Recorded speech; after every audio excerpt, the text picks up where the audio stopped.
This is Bagua monkey boxing. Probably one of my most favourite animals, simply because the monkey uses his arms and hands much more than any of the other animals, of course, because he has them. The monkey is the closest thing to the human being. His mind is intelligent, and yet because he's an animal and not a human being, he can also go back into the reptilian brain very quickly, subconsciously, unlike human beings who have become too sophisticated. We have to learn it. The monkey still has it. So that's why he's the closest thing to a human being and the closest thing that we can replicate to get that animal instinct. I'm mainly talking about a chimpanzee here. Chimp, I believe, I'm told, is the only monkey that, or ape, that can recognize itself in a mirror. Although the great ape, the orangutan, is also represented here. I have him in my mind's eye as well while I'm doing this form, and to some degree as well the old gorilla, the old silverback. They all use their hands in basically the same way, smashing and just throwing. And it's amazing how heavy those huge arms are. Our arms aren't as big, but they are as heavy, and we have such a great weapon in our arms because they are such heavy objects. But very few people use them in the correct manner. So everything that we learn in all the internal martial arts are represented in this monkey boxing. Because the monkey does everything in such a laid-back, relaxed manner. And that's what we're trying to get to in our Taiji and our Bagua, not so much relaxed, but into a sung state. The monkey is in a sung state all the time. You know. Someone attacks him, bang! There's this huge brick of an arm just slamming down onto its attacker. Thanks, Eli. I'll just show you some of these methods here. And all the monkey does is move his body. He's to great effect, this sort of thing, with the back of his hand. It's mainly that, although he will also use the palm, of course. You can use it this way, lots of different things the monkey can do with his palm. He can also grab with his hands.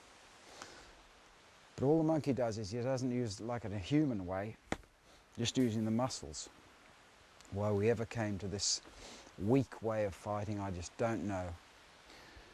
If you just use your body, you see, if all I have to do to strike this thing with great power is literally just to turn, I'm controlling my hands to stop them going up now, but if I just turn my waist like that, you see, now all I've got to do is direct my hand up like that. That's all I've got to do. And you watch what happens when I just turn my body.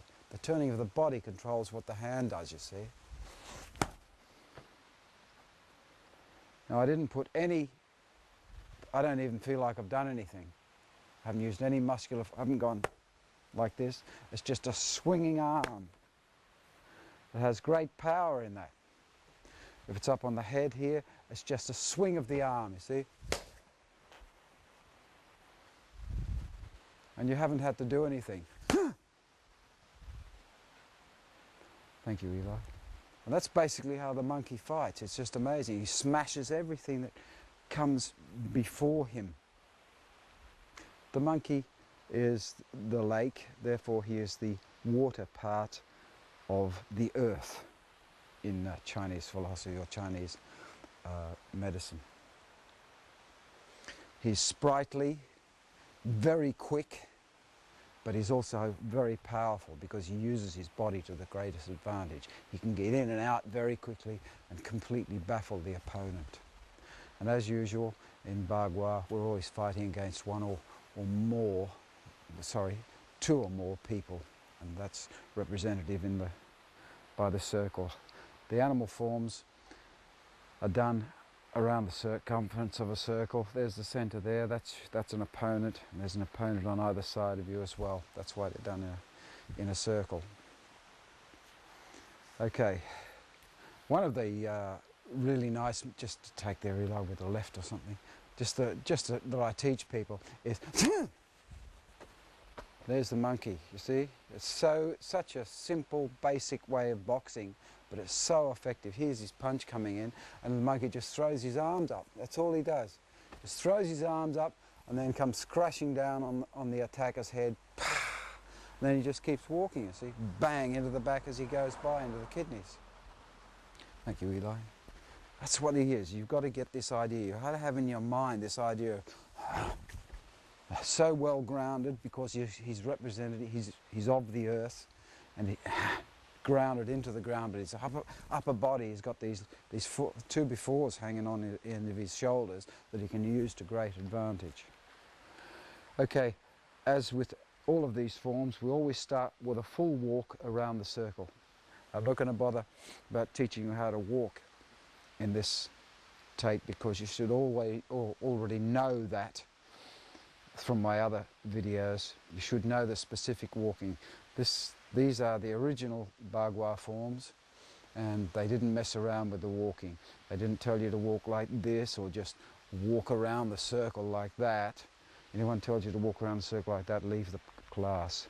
There's a very specific reason that we walk the circle in the very specific Bagua manner. And I've spoken about this till I'm blue in the face, so there's no need to go into it now. However, I'll just do a little bit for you. We start off with the dragon palm, always starting with the dragon palm, pointing to the center. You should know all that already anyway, how to walk the circle. If you don't, go back and start with the earlier DVD titles and learn how to walk the circle. A really good one is MTG 39. It teaches you exactly what the hands and the feet do. You should never pick the heel up when you're walking. This only applies to the walking of the circle, not in doing the applications of the form. You never pick your heel up, always heel and toe together like so, see?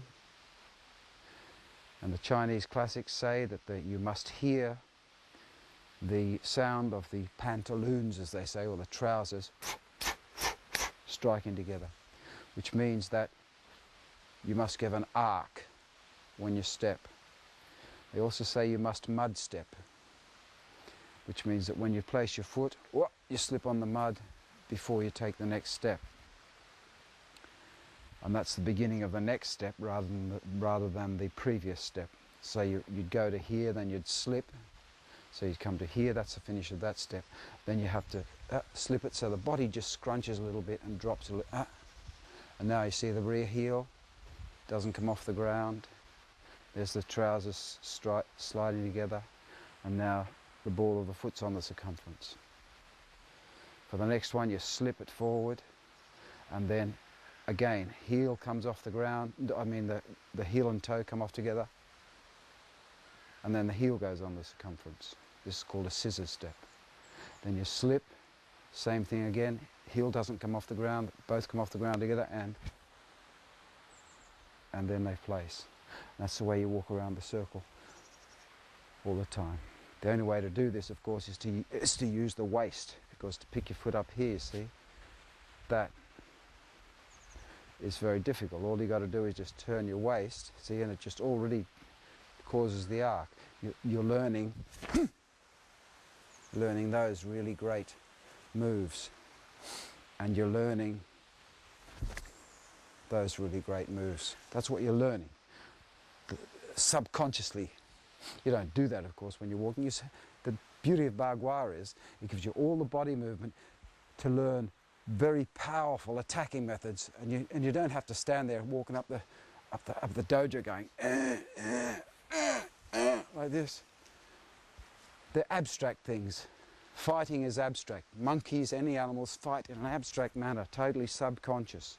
And so Bagua gives us this seemingly strange and difficult walking method to teach us how to do the 8 Bagua low kicking methods.